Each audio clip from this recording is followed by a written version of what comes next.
Many Doctor Who fans, including yours truly, loves nothing more than collecting Doctor Who related things. This can be from the DVD range, the Blu-ray range, to weird and obscure items. Today, I want to show you guys my favourite things that I've collected over the years. My first item is something I've had for quite a long time now. If you've been watching my channel for quite some time, you might have seen it by now. This is my good mate Handles. He was made by Aaron J. Climas, one of my friends, who's incredibly talented. He made it for himself a while ago and eventually sold it to me, and it's one of my favourite things. It sits above my bookshelf and watches me as I sleep. It's quite terrifying. So you can actually wear it if you take out the screws at the back, but once you're kind of in it, you're kind of in it. Like, it makes you think about the poor people who actually had to dress up as Cybermen within the episodes, and how hot and uncomfortable you would have been in them. Yeah, it's very claustrophobic. I would not recommend wearing this if you are scared of being in tight spaces, because once you're screwed in, you have to get someone to take it off, and it takes a good minute to take out all the screws. But yeah, I like to think he protects me whilst I sleep, or he's thinking of converting me into a Cyberman. I'm not entirely sure. My next Doctor Who oddity is from one of my friends, Claire, who is the nicest person you'll ever meet in your entire life. If you've been on my channel for long enough, we used to do fan films together, so you might recognize her. To anyone else at home, those fan films are never going to be available ever again. So when I look at this, it reminds me of all the fun times we had making those fan films. Even though they're shocking, they're still something that was a lot of fun that we did together, and I'm a very sentimental person. So an object isn't just, oh, that reminds me of that Silurian two-parter from series 5. It reminds me of my friendship with Claire, all the Doctor Who related stuff that we did together. And she's always someone who's really encouraged being a total geek and not being embarrassed by doing silly Doctor Who related things. I believe she got it off Etsy. I saw a lot of them flying around on Etsy in like 2010, 2011 when this was all around. So I'm sure maybe one or two of you at home might have one of these, which is pretty cool. And back to the classic series again. I've got a replica of one of the chess pieces from the Abominable Snowman, and also using the Web of Fear as well.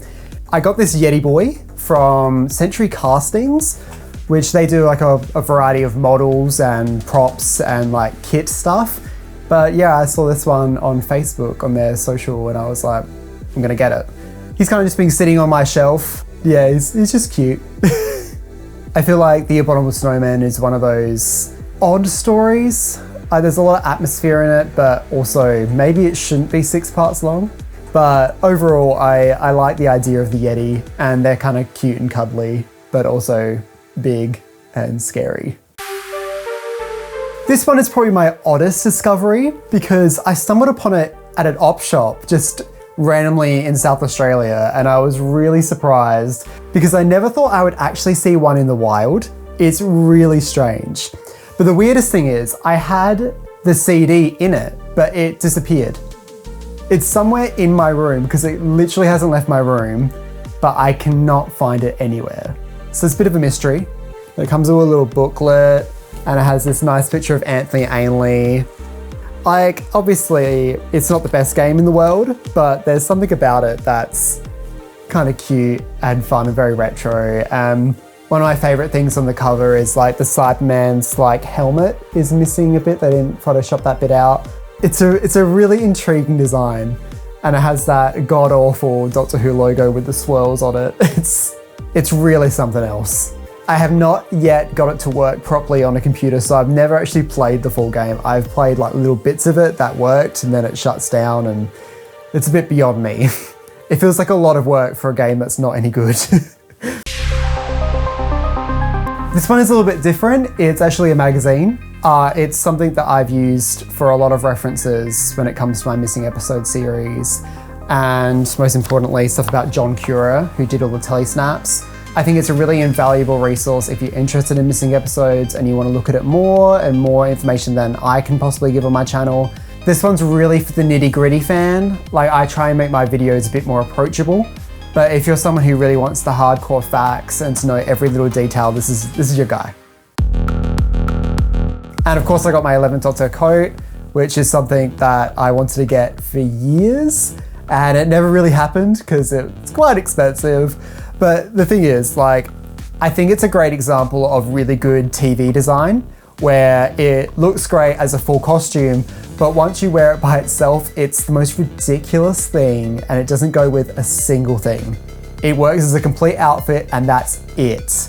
I love my long coats and I wear a lot of overcoats and stuff, but this one is a bit extra. It really stands out.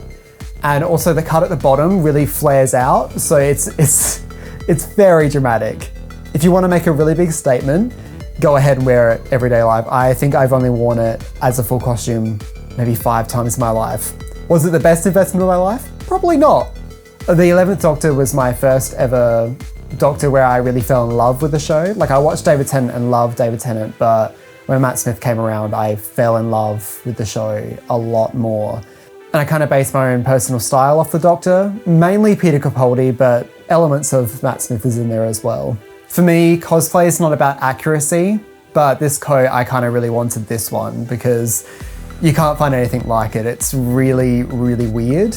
I'm not much of a convention goer, so it doesn't get much use, but every now and then I get to wear it and feel a bit silly for a while. But then again, I feel just as fun and silly wearing a makeshift Peter Capaldi outfit, which is nowhere near accurate. Don't take it too seriously. And this time, it's a throw cushion. This one was designed by Clayton Hickman. Clayton's done a whole bunch of Doctor Who covers for the DVD range. He was involved with the Sarah Jane adventures. I'm sure you all know who he is. If you follow my channel, you like the behind the scenes people. What I like most is when someone comes to my house and they're like, oh, it's that. And I think that's really fun. Because to anyone else, they're like, what is this? What does it even mean? What does it all mean? And it's that personal interaction with it that makes it just a little bit more special to me. So those are just a few of my things that I have. I have like the collection Blu-rays and stuff like that as well, which I also love. But that's something for a different video. So these are just a few things that have sentimental value to me and I wanted to share it with you guys. So what piece of Doctor Who merchandise do you have that you kind of love the most? Let me know in the comments below. I would like to know. And don't forget to click below to subscribe to the official Josh Nair's YouTube channel.